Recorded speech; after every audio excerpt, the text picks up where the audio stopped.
ओम श्री सद्गुरुआय नमः। श्री गुरु चरणों में मेरा सत्सद्बार नमन। शीर्षक 5 तत्व के भीतरे। 5 तत्व के भीतरे गुप्त वस्तु स्थान, विरले मरम कोई पाई है, गुरु के शब्द प्रमाण। शब्दार्थ: गुप्त वस्तु यानी गुप्त वस्तु, आत्म तत्व, शब्द यानी उपदेश। भावार्थ: 5 तत्वों से निर्मित इस शरीर के भीतर गुप्त आत्म वस्तु का निवास स्थान है, परंतु सद्गुरु के सार उपदेशों को प्रामाणिक मानकर जो उस पर आरूढ़ होता है, ऐसा कोई बिरला ही उस गुप्त आत्म वस्तु के रहस्यों को पाता है। जीव की स्थिति। शिष्य प्रश्न करता है, गुरुदेव, आप कहते हैं कि जीव प्रकृति से परे है, इसे मैं माना। आप कहते हैं कि जीव शरीर से असंग है, इसे भी मैं माना, पर जीव की स्थिति है कहाँ? तब सद्गुरु कबीर साहब कहते हैं, जीव को ढूंढने के लिए तुम्हें पहाड़ों और जंगलों में नहीं जाना है। 5 तत्व के भीतरे गुप्त वस्तु स्थान, यानी 5 तत्वों से बने इस शरीर के भीतर ही गुप्त वस्तु जीव का स्थान है। सद्गुरु कबीर साहब की अनेक वाणियों में कहा गया है, अशरीरी आत्मा का वास इसी शरीर में है।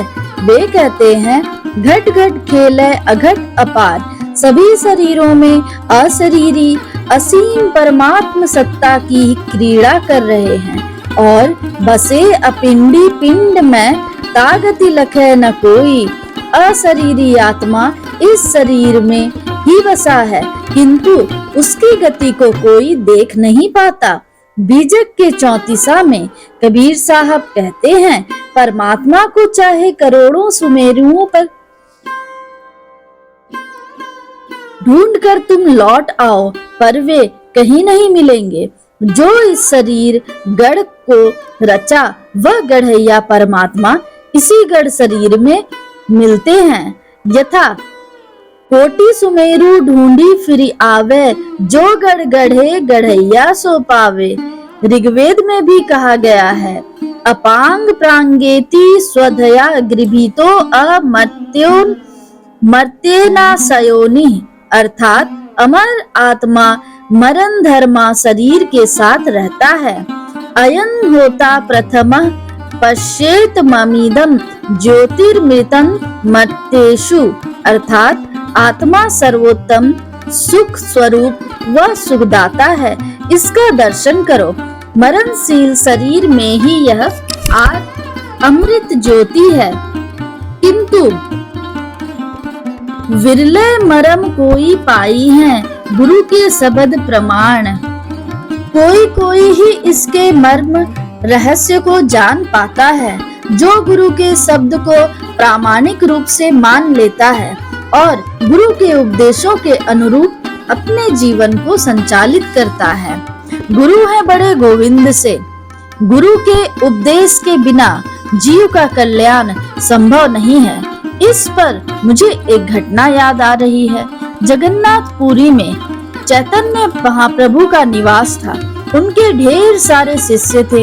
एक बार भगवान को इच्छा हुई कि चैतन्य महाप्रभु को तो मैं जानता हूँ, पर उनके शिष्यों को देखूं तो उनसे परिचय प्राप्त कर लूं। वे संत का वेश धारण कर उनके शिष्यों के समक्ष उपस्थित हुए। एक शिष्य ने प्रभु से पूछा, तुम्हारे इष्ट कौन हैं? उसने कहा, श्री कृष्ण। पुनः पूछा प्रभु ने, तुम्हारा इष्ट मंत्र क्या है? उसने कहा, श्री कृष्ण का नाम ही मेरा इष्ट मंत्र है। प्रभु ने पूछा, तुम्हारा धाम क्या है? उसने कहा, वृंदावन ही मेरा धाम है। प्रभु ने पुनः पूछा, तुम्हारे जीवन का लक्ष्य क्या है? उसने कहा, श्री कृष्ण की प्राप्ति ही मेरे जीवन का लक्ष्य है। उसने पुनः पूछा, तुम प्रेम किससे करते हो? उसने कहा, श्री कृष्ण ही मेरे प्रेम है। भगवान हंसे। संत के रूप में भगवान ने शिष्य की पीठ ठोका और आगे बढ़ चले। कोई एक शिष्य मस्ती से कुछ गुनगुनाता हुआ जा रहा था। वे उसके पास गए और उससे पूछे, तुम्हारा इष्ट कौन है? उसने कहा, मेरे इष्ट हैं चैतन्य महाप्रभु। पुनः पूछा, भगवान ने तुम्हारा मंत्र क्या है?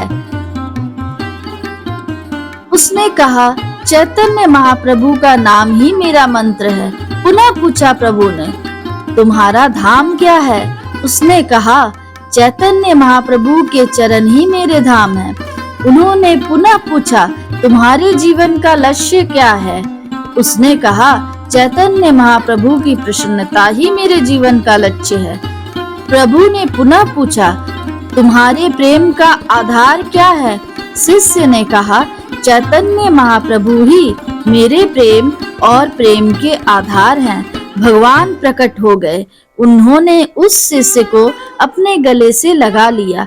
आपको लग रहा होगा कि यह अटपटी सी क्या बात है। एक ने कहा, मेरे जीवन के सर्वस्व हैं श्री कृष्ण। तो स्वयं कृष्ण जो रूप बदल कर आए थे, वे उसकी पीठ ठोक कर आगे बढ़ गए। पर जब एक शिष्य ने कहा, मेरे जीवन सर्वस्व मेरे गुरु हैं, तो भगवान प्रकट होकर उसे गले से लगा लिए। पता है ऐसा क्यों? हरि सो तू मति हेत करूं, कर हरि जन सो हेत। माल मुलक हरि देत हैं, हरिजन हरि ही देत। तू परमात्मा भक्तों से प्रेम करो, परमात्मा से नहीं, क्योंकि परमात्मा तो नासवान जमीन जायदाद देते हैं और भक्त अविनाशी परमात्मा को ही दे डालते हैं। तुम भगवान को भेजोगे तो तुम में कुछ गलतियां रहेंगी। तुम भगवान को भजोगे तो तुम में कुछ गलतियां रहेंगी। अज्ञान रहेगा तो वे तुम्हारी गलतियों या अज्ञान को दूर करने नहीं आएंगे। तुम्हारी खोट, बुराई, कमी को भगवान दूर नहीं करेंगे। देख लो, मंदिर जाने वाले बहुत हैं, भगवान की पूजा करने वाले बहुत हैं, घरों में भगवान की आकृतियों की आरती पूजा करने वाले बहुत हैं, पर उनकी जीवन में कोई बदलाव नहीं देखा जाता। पर गुरु, आप अगर गुरु की शरण में जाते हो, अपने जीवन का लक्ष्य गुरु की प्रसन्नता मानते हो, तो अगर तुम गलत करोगे तो गुरु तुम्हारा कान पकड़ेंगे। अगर तुम गलत राह पर जाओगे तो गुरु तुम्हें खींचकर सही रास्ते पर लाएंगे। तुम अगर अपने जीवन को ओझ राहट में ले जाओगे तो गुरु तुम्हें बचाएंगे। तुम अज्ञान के अंधकार में डूब रहे होगे तो गुरु तुम्हें अंधकार से खींचकर प्रकाश की ओर ले चलेंगे। गुरु तुम्हें परमात्मा से परिचय कराएंगे। परमात्मा अपना परिचय कभी स्वयं नहीं देता, गुरु ही परमात्मा से परिचय करवाते हैं। कल्याण नहीं हो सकता, इसलिए जगन्नाथपुरी में जो शिष्य गुरु को अपना आधार माना था, भगवान ने उसे गले से लगा लिया। शुभम भवतु, मंगलम भवतु।